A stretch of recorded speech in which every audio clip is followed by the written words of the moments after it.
दुर्गापुर अंचल स्थित मदरसा गरीब व नवाज परिसर में देशर 80तम स्वाधीनता दिवस उत्साह उद्दीपना और देशभक्तिर परिवेश मध्य पालित हो जाइए। मदरसार प्रधान शिक्षक शेख अब्दुल हाफिज नेतृत्व में आयोजित यह भव्य कार्यक्रम में जातीय पताका उत्तोलन सह विभिन्न शिक्षा क्रीड़ा और सांस्कृतिक कार्यक्रम आयोजन करा। स्वाधीनता दिवस अवसर में मदरसा परिसर को सुंदर भाव सजा बेले जातीय पताका उत्तोलन पर छात्र छात्री मध्य देशप्रेमर भावना उद्भूत होता।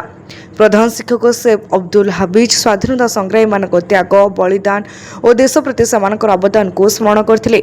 देशर एकता अखंडता भाईचारा और शांति बजाय रखा सह छात्र छात्री माने शिक्षा और उत्तम चरित्र माध्यम देशर भविष्य गठन में भूमिका नेबाकू से आह्वान देते। मदरसा गरीब नवाज रे वर्तमान 84 जन छात्र छात्री अध्ययन करुछंती। शिक्षा सहित छात्र छात्री मानकर सर्वांगीण विकास उपर मदरसा पक्षरु गुरुत्व दिया जाउथबा जणा पड़िछि। स्वाधीनता दिवस पालन अवसर में छात्र छात्री विभिन्न क्रीड़ा प्रतियोगिता भाग नेबा सह संस्कृत विषयक प्रतियोगिता इंग्राजी प्रतियोगिता आदि निजर प्रतिभा प्रदर्शन करथिले। एथिसहित छात्र छात्री माने देशभक्तिमूलक संगीत और गीत परिवेषण करी उपस्थित अभिभावक शिक्षक और अतिथि मानकर मन किणिथिले। छोट छोट छात्र छात्री मुहरे देशप्रेमर भावना और विभिन्न प्रतियोगिता से उत्साहपूर्ण अंशग्रहण मदरसा परिसर को उत्सव मुखर कर देथिला। कार्यक्रम में मदरसार सहकारी शिक्षक शेख मुमन्नाजुल आब्दीन साकिर हुसैन खान मीर अब्दुल रजाज और मिर्जा रहीम खान समेत अनेक शिक्षक छात्र छात्री और अभिभावक उपस्थित रही कार्यक्रम को सफल करथिले।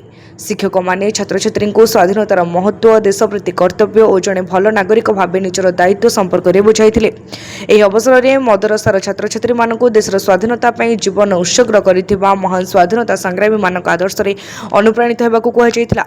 शिक्षा होछि समाज और देशर प्रगतिर मुख्य आधार बोली मत प्रकाश पाइबा सह छात्र छात्री माने भविष्य में निज अंचल और देशर गौरव बढ़ाइबा पई मनोनिवेश करबाकू आह्वान दिया।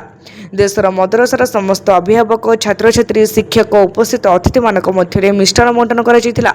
परस्पर को स्वाधीनता दिवस शुभेच्छा जणाइबा सह देश में शांति समृद्धि और एकता कामना करा।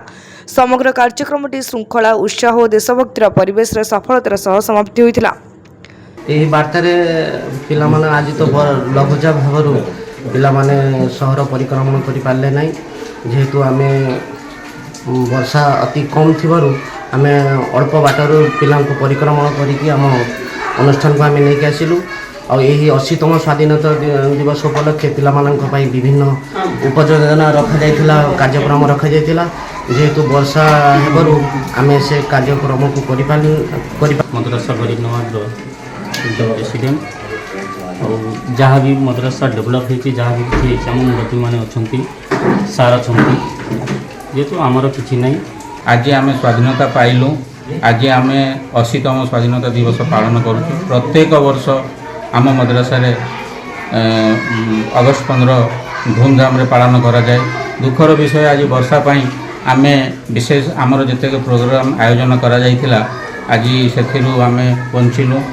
छोट छुआ मान तिंतिकी देह खराब हम जहाँ आम सर्टकट्रे आज का प्रोग्राम आम आनंद उल्लास सहित पालन कर अंचलवासी कौन वार्ता रखिए। भद्रक अनिल कुमार सामंत रिपोर्ट तीर्थक्षेत्र लाइव।